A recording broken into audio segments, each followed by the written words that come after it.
Along many roads in rural or suburban areas, we find road ditches. These ditches are meant to quickly route water off of roads for safety, but this runoff and the pollutants that it contains can quickly end up in the nearby stream.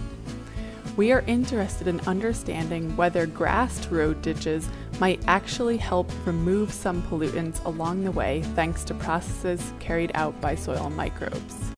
Our team of researchers includes Cornell University professor Todd Walter, PhD student Lauren McPhillips, and several undergraduate researchers.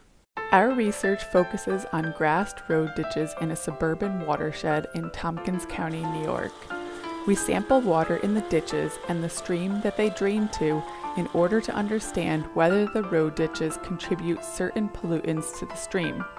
We are especially interested in nutrients like nitrogen, which can contribute to eutrophication and algae growth in downstream lakes and estuaries. In suburban areas, nitrogen can come from atmospheric deposition via power plants and car exhaust, as well as coming from lawn fertilizers or septic systems.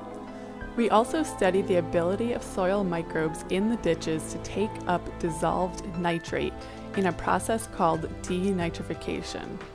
We take soil cores back to the lab so that we can measure how much nitrate is transformed by this process into nitrogen gases.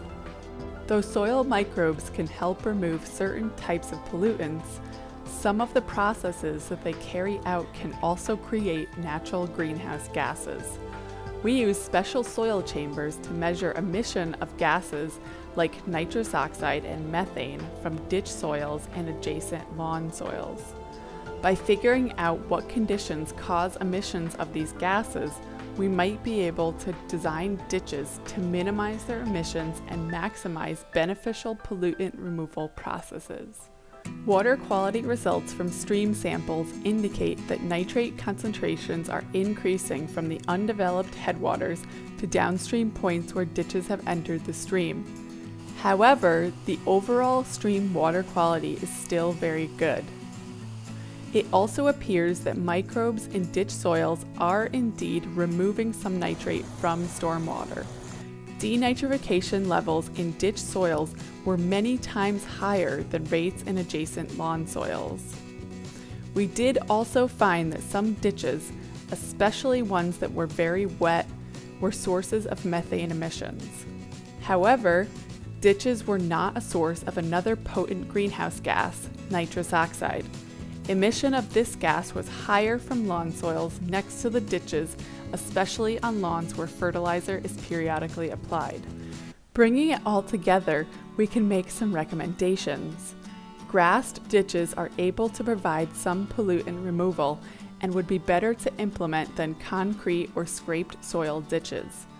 It is also important to try to minimize standing water in ditches, as that can contribute to emission of greenhouse gases such as methane. Finally, for homeowners who choose to use lawn fertilizers, it is important to apply only as much fertilizer is needed to satisfy the grass's nutrient needs. Check out Cornell Cooperative Extension for more recommendations on this. To learn more about ditches along rural roads, check out our colleague Rebecca Schneider's work.